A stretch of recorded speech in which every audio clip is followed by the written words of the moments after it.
Hey, I'm Tom Seymour from VHS Massacre. Thought I'd give you a little update, tell you what's going on with some independent filmmaking. For those of you who don't know, been an independent filmmaker for about 30 years, and some of my most notable feature-length films is the VHS Massacre trilogy, 3 feature-length documentaries. Uh, can watch them for free pretty much anywhere. NBC Universal, Peacock TV, Prime, Tubi, Mubi, Cineverse. I've made feature-length horror films like Exorcism of Fleete Marish. That's also streaming, but pretty much anywhere. That's a fun one. That's like a exorcism in a cabin in the woods. So I thought that was pretty cool. This week's topic is take the critique now while in post-production, or you'll probably read the same critique in reviews later. So I'm in post-production on this documentary called Enter the Television. Now, it's heavy archival documentary, and it stars Rhonda Shear, Lloyd Kaufman, Debbie Rochon, and of course Tim Coolig is always in the doc, and then James Richardson, Greg from Fanzine, John Brennan from Last Drive-In, Bill D. Russell, who's in Puppet Master, Dr. Death. Anyway, pretty good cast. So it's interviews with a lot of archival material. So essentially, the film is made in post. This happens with documentaries actually quite a bit. The amount of production, it's just, let's say, a handful of interviews, which are super important to the doc. 1/100th of the total production. You interview someone in an hour, here and there over the course of a few months, but then you're editing for like a year. So it's very time consuming. When you get a rough cut done, typically you have to get some feedback. So you're going to be getting feedback from the people you're working with. So like Tim, I always show Tim a cut. He'll give me some notes. I have about a half a dozen people I reach out to, and they will give me notes. And usually what you look for is things that coincide.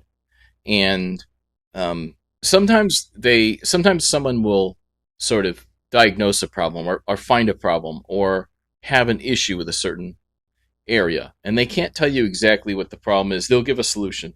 Sometimes the solution is not going to work, but it's very important to value all criticism.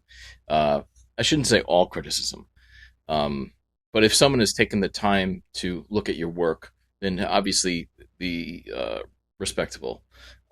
And so, but perhaps they've hit on something which then you will find a better solution to. So sometimes they give solutions. Why don't you try this? Why don't you try this? Why don't you try this? And the movie better than anyone, so you know that that's not going to work. But they've hit on something. This film slows down here. I'm going to look at that. And another person's like, yeah, this area is slow. Or a note like, yeah, I can see that the thesis is there, but it's not hitting home for some reason. So they've identified that there's the sort of thesis isn't clean enough. The story isn't told concisely enough. So you got to fix some things and rearrange some things. So now it's very complicated because you shouldn't change everything just because someone has ideas or whatever. So you do have to listen to your gut, and so that's very important. But if multiple people are saying the same thing and you don't fix it, it's very possible that when the film comes out, someone will review it and say something similar, And this actually leads me to some of the shows that have come out, some of the Marvel shows and some of the Star Wars shows. And I don't want to name the exact people or the exact show because I just don't want to throw shade. But when some of these Marvel shows, the ones that were not reviewed that well by the viewers, they would say things like, "Oh, we knew we were going to catch hell for this. We knew we were going to people were going to criticize this. We knew this or that." And you heard this quite a bit with some of the Marvel and the Star Wars TV shows. And the thing that bothers me about that is that anyone who's been doing this for a few decades, 2, 3 decades, knows that that's actually your gut telling you that someone's going to have a problem with this. The problem is that your ego fights you on certain things. You take ownership of certain things and you don't want to. They say don't kill your or they say you have to kill your darlings. They say, right? This is something that's common, and so. But the truth is, like, if you had that sensation, like, oh, this is going to be a problem. Oh, we're gonna catch hell for this. It's strange to me that someone could be at that level of making these huge franchises and not clearly not decisively not have developed that skill. And you can hear it in the interviews. You can hear their ego. You can tell they're ignoring their gut, and they just put the show out the way that it was. And of course, for the most part, people did not like the Marvel TV shows. For the most part, people did not like the Star Wars shows. Again, I'm not going to name names. I just don't. I don't want to throw shade. But just as an example, you can't ever predict how the audience is going to respond. I could put the stock out and people could hate it, and that's fair game. But I think what's frustrated is, like, all the toil and years that independent filmmakers spend on these things. You got none of the weight of that in some of these interviews you hear. Like, somehow they're just in this position. So there's also the Rick Rubin sort of mindset of the work should be for you and you should do it for you first. So this sounds like I'm kind of contradicting myself, but hear me out here. So Rick Rubin felt like, you should treat every piece of art as if you're just making notes. You're doing it for yourself. You're doing it for the joy, all this stuff. And I absolutely believe in that. Like, for example, like the documentaries I make, I do make for myself first and foremost. I'm definitely an audience advocate, though, in that when I have to latch onto an idea and I have to love it first, and then I have to make it the best I can. But then after having films with bad reviews, having films with good reviews over the decades, you do develop a sense of, I don't want to let down the audience. I want to be an audience advocate. I want to make something that people like, and you can do both.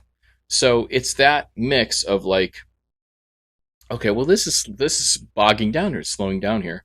I want to speed it up. But then there are situations where you have an interview, you're like, you know what? I love this. I'm going to leave this. So be it, So that can happen too. So both things can be true. You can, especially when you're developing a project, it should be like the sort of Rick Rubin. It should be, you should do it because you love it. You should do it because it's personal. You should do it as if you're never going to show it to anyone.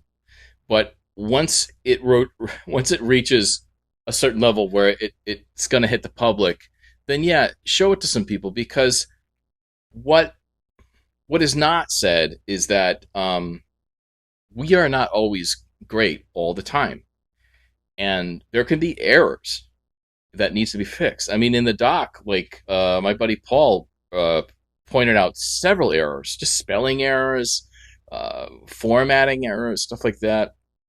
My wife does that. She'll go through a cut for spelling and grammar. Even though the stuff's been put through spell correct and all the stuff, you'd be amazed in a feature like doc how many things could get, how many little things could be off, how many little special effects. Like, I'm dealing with all these different pieces of footage, all sorts of resolutions, from 4K to 240i. Like VHS. Roger Corman always felt that he actually felt like filmmaking was a compromised art form, because it was part art and it was part commerce. And where I think the underground excels, underground film movement, which I'm proud to be a part of, and my latest film, Video Dreams, is actually won in some of the top underground film festivals in the world, like Melbourne Underground and Arizona Underground, as well as screenings at top genre fests like San Francisco Indie Fest and CineXS in the UK. Um, where I think underground film excels is actually emphasizing the artistic side of filmmaking, whereas then the commerce part is secondary. And for me, that's always been true, simply by the fact that I don't make a lot of money on these films. As a matter of fact, American Expendables is one of the few profitable films I've made. I think the VHS Massacre films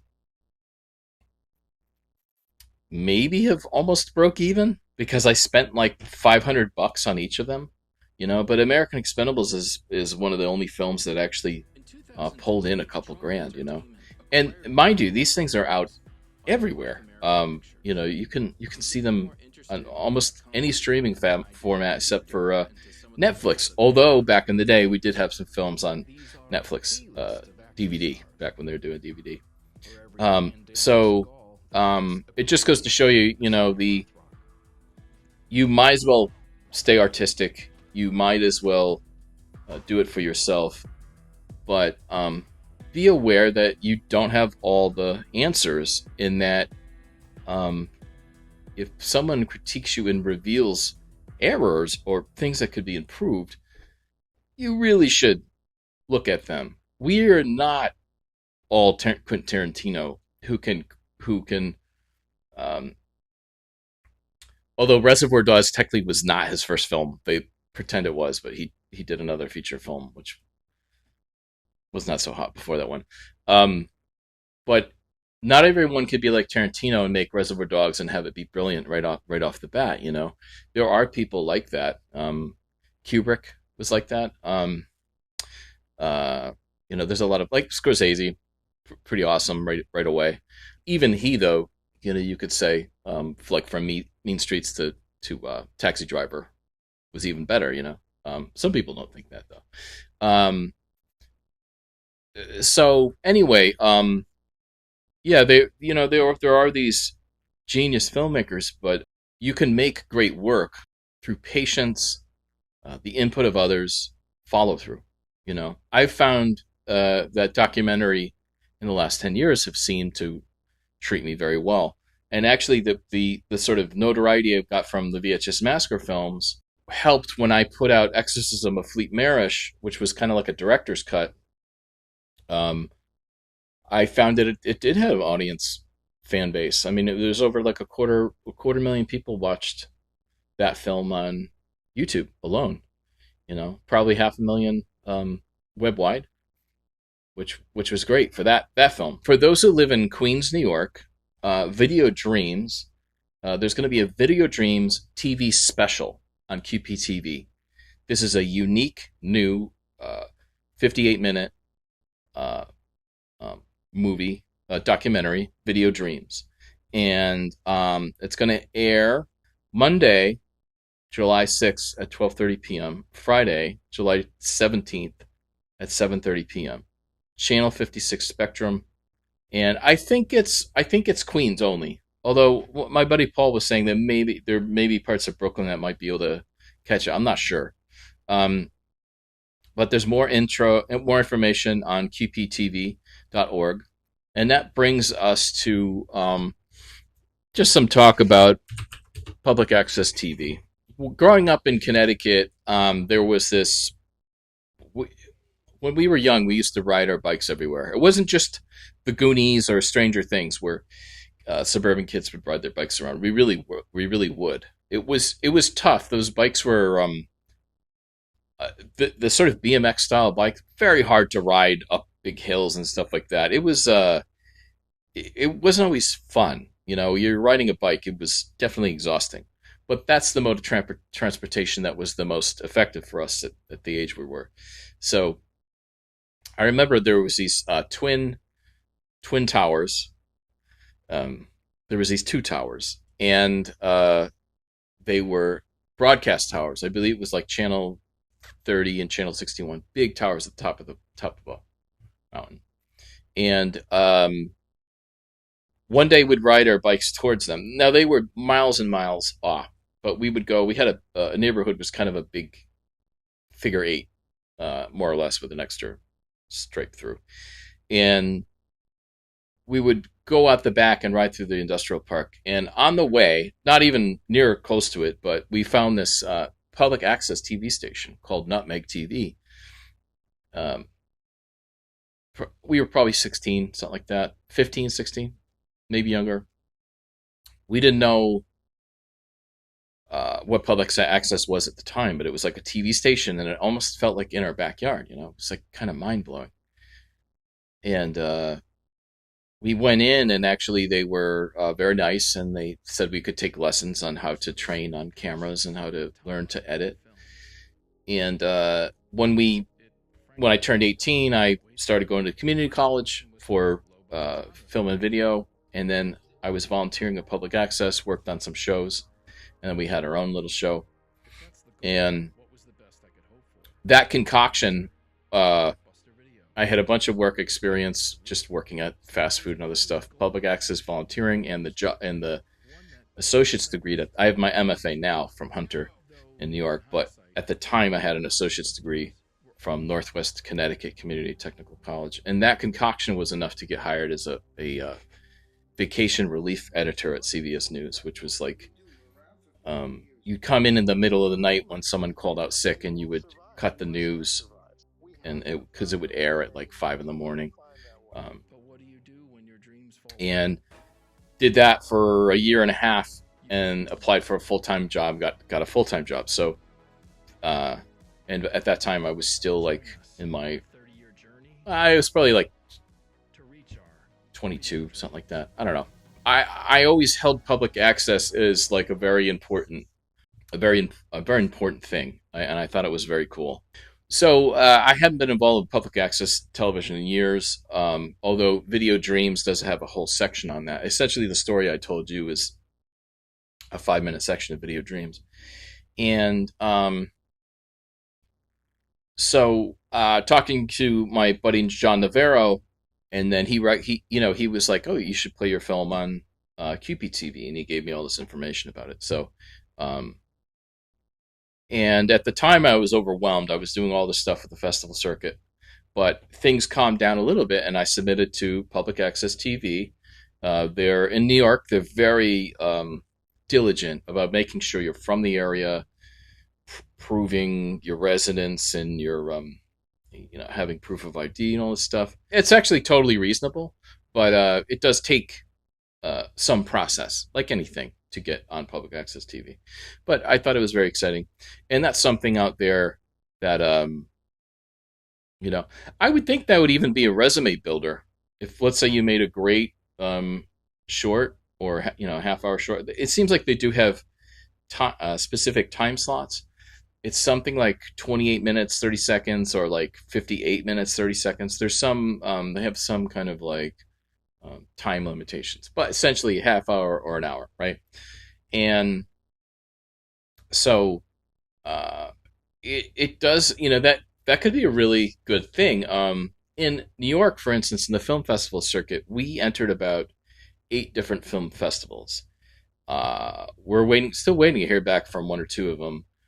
We won Best Documentary at the New York, I think it's called the New York Movie Awards, and then New York Independent Movie Awards, I think. And then we got official selection from No Filmmakers New York, which is the longest consecutively running film festival in New York City. And then I think one other. We had a screening at Film Noir in Brooklyn, which was cool. So we're waiting to hear back from a couple of them, but it was funny. Like the ones that we were aiming for, of course, we entered Doc NYC. Of course, they rejected it. And there are some very big mainstream ones that will reject you. So you'll find that even though if you have, let's say, for me, not to brag, but I have a name in the underground film world, at least in the United States, having won some of the top prizes and have been doing it for 30 years. Um, and um, I get rejected all day long from New York film festivals. So it's still the competition is very stiff in New York. And so, for instance, public access TV is something that you can do and get your film shown to a lot of people. A lot of people still watch public access. I mean, I think it's retro cool. I think it's like VHS. So I think public access is kind of badass. And you know, uh, so I think it's worth doing. So anyway, check out if you're in the Queens area, you have a film that's like a half hour long or something. Maybe check into QPTV. Pretty much it. I imagine I'll be working on Enter the Television um, all of this year. I mean, we could potentially be gearing up to enter film festivals with it in 2027, and we'll see how it goes from there. Running time, running time might be about 75 minutes. It could be actually be 72 minutes with credits, about 74, 75 minutes. But it's going to be what it should be. So if that means that I have to add more to it, I have to take away. The only thing I usually really like, especially with feature-length docs, it's different than narrative films. Like, for instance, I did a few films, Everything Moves Alone, which is 90-minute feature drama, London Betty, which was an hour and 20. With narrative, it can be better to approach that 80-minute mark, 80, 90-minute mark. Though with horror, dude, if you have a 70-minute horror film, that's great. That's gravy. There are literally probably hundreds of horror films that are like 70, 80 minutes, So nothing wrong with that.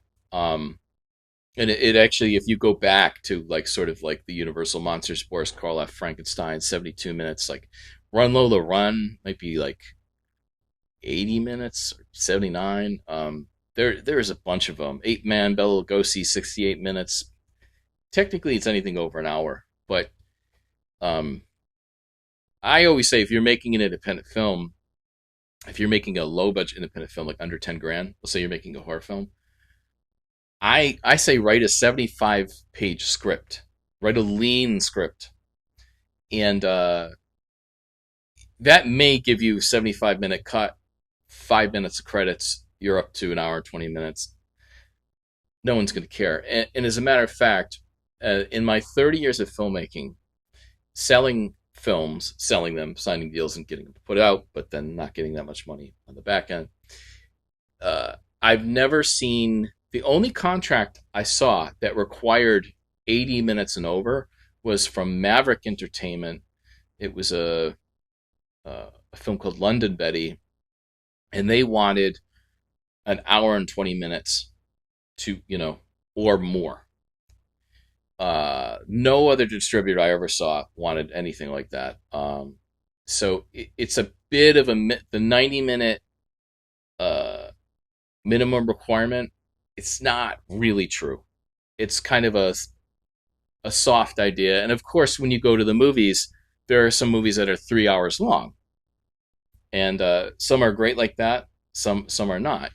So, but for low budget and no budget filmmakers like myself, uh, I'm always just about like, let's entertain them. If it's better at 75 minutes than it is padded at 80 or padded at 90, let's give them the 75 minutes. That's tighter. It's more exciting. It moves faster.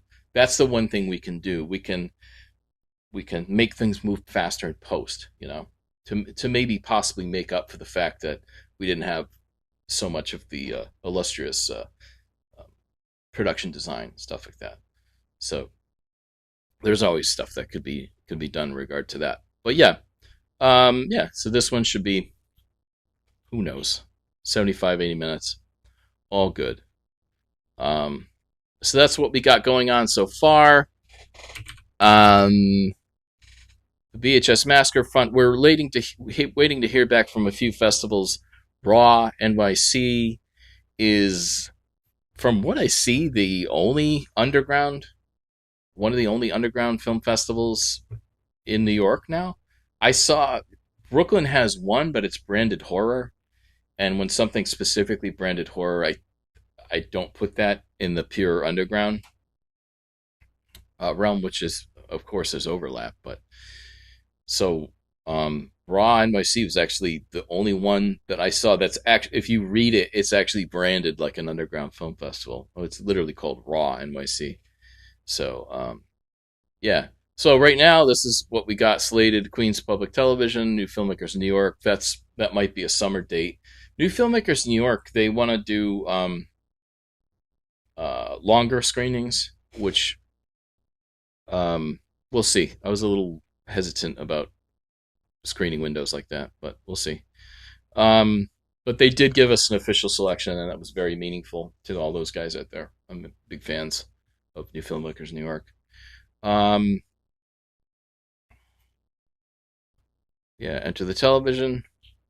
And then the other thing too is that we've slowly been building up our, I've been slowly building up our social media presence.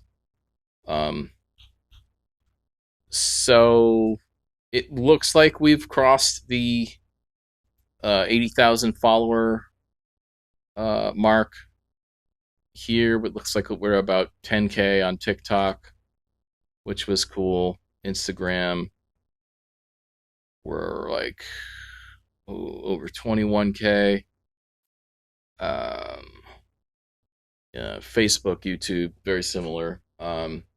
So it all sorts of it adds up to about 80. I think web-wide maybe like 85K, something like that. But it's good. It took a very long time to sort of build up this um, these followers, and I think it's a really good sign for the brand, the sort of VHS Massacre brand. I do think we have to talk in terms of brands now with independent filmmaking. I mean, it is what it is.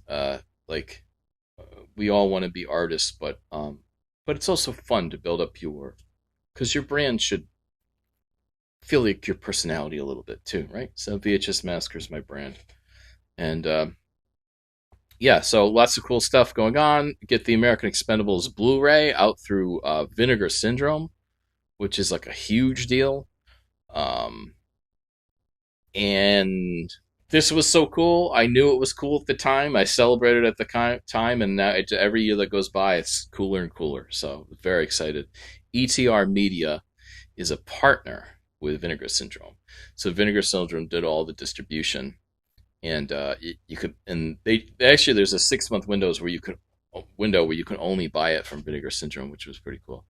So awesome doc about direct to video action stars.